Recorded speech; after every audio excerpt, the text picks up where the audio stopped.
Hello and welcome to the FullMelt Filtration Soil Ecology Lab Soil Collection Protocol video. Quick rundown of this video. I'll quickly take you through a FullMelt Filtration Lab introduction, as well as two specific sampling scenarios depending on the size of the field or the area that will be sampled. Then right at the end, I will give you my shipping and contact information of where these samples will be shipped to, as well as the receiver of those samples. So a quick introduction of the FullMelt Filtration Lab. We assess a soil's biological component using a compound light microscope and shadowing techniques. The sample's biological biomass is then graded in relation to industry standards for similar soil environments as defined by the Soil Food Web School. All FullMelt Filtration Lab technicians are certified under Dr. Elaine Ingham's Soil Food Web School in the USA. Scenario A is used for sampling small to medium-sized areas for specific characteristics along a single field. So the idea is that we're using Scenario A's technique to identify specific biological conditions of soil in predefined patches of a single field. Now patches are defined by plants in a patch, as well as their associated above-ground biomass characteristics. Examples of these patches could be within cover-cropped or non-cover cropped areas, for example.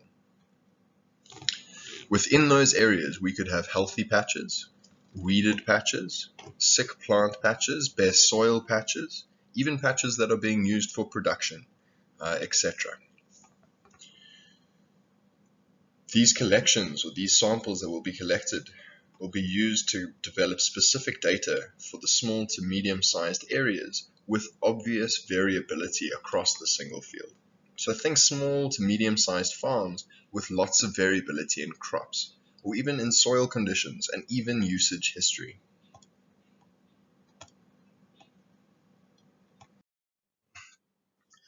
Scenario A. So part one of Scenario A, the first thing that we do is draw a map of the field.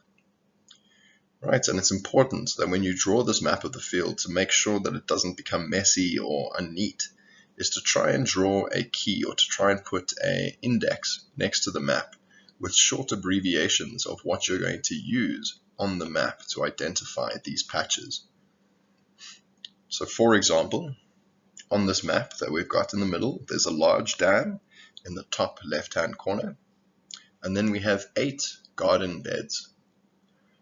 Or 8 cultivation areas. Within those 8 cultivation areas, we have 2 individual areas defined by CC or cover cropped areas and NCC or non-cover cropped areas.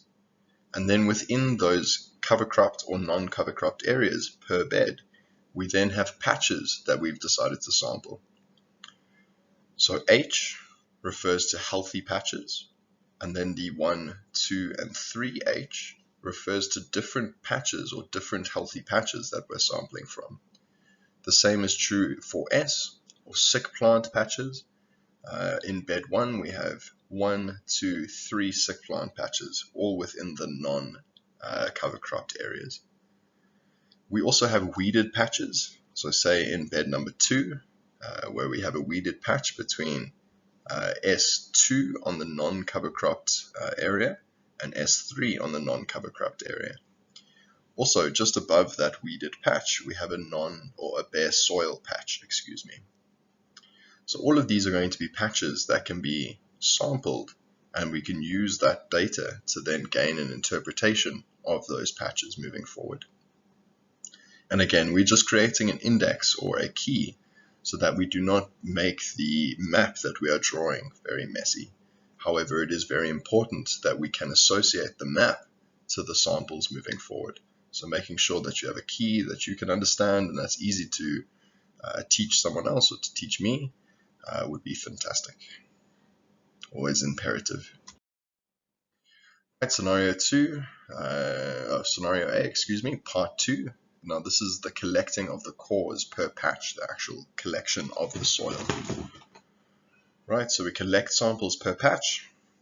So we're taking a minimum of 3 and a maximum of 5 core samples per single patch depending on the size of the area being sampled.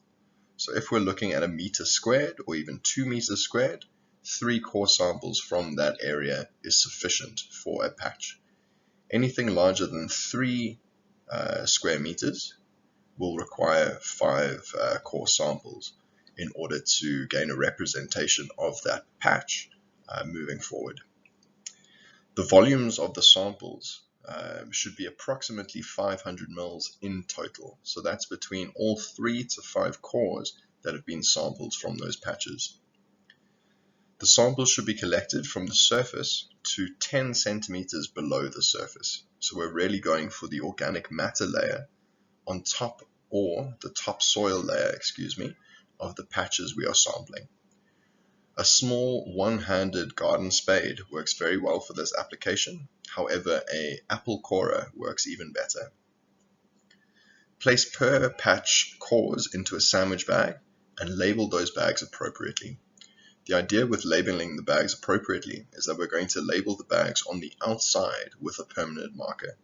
We do not want to put any markers onto the inside of the bags, especially if they are made of paper, as they will degrade over time and act as a food source for the biology in the bag that could change the biology from a true representation of the sample it was collected from, or the area it was collected from, to now a sample that has had a food source, that food source being the tag that would go in.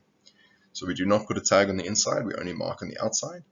It's also very important to leave an air gap in the bags so that the biology has access to that air and does not change during the course of transit.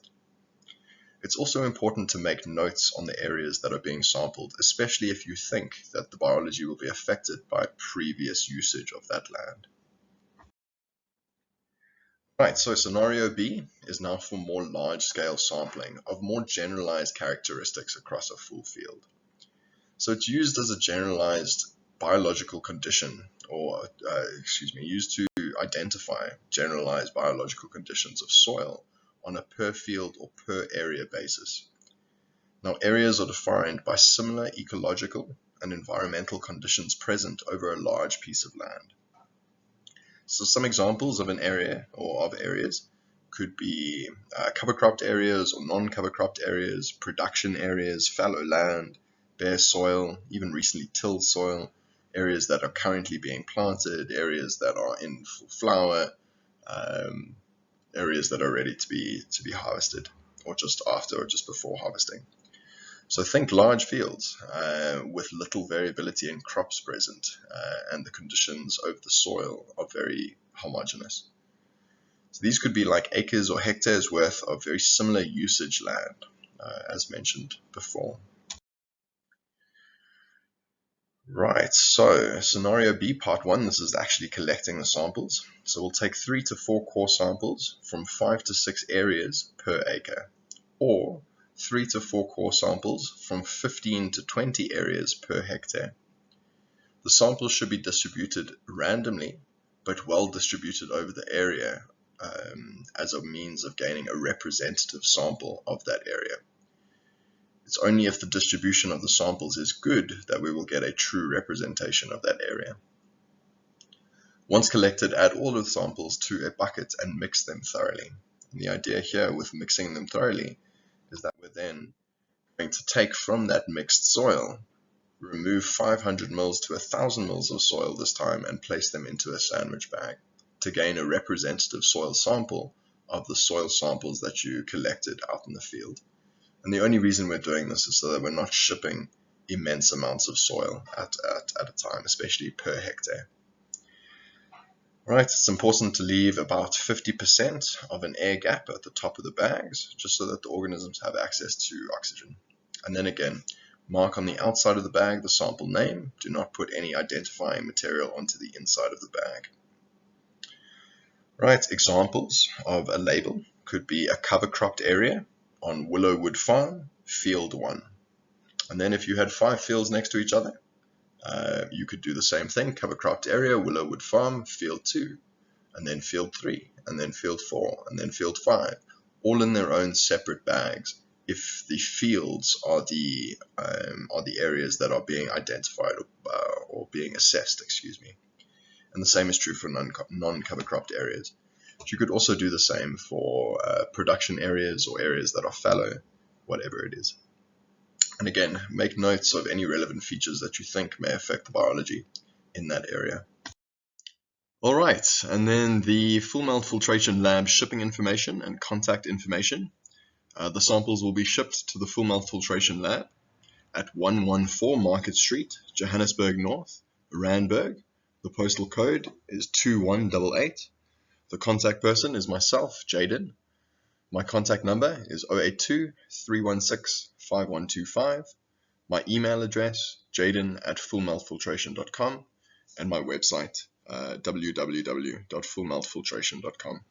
Thank you so much for your time, and if you have any questions or any concerns or anything that you'd like me to go through in more detail, please don't hesitate to make contact either on my contact number or on my email address. All right, thank you so much.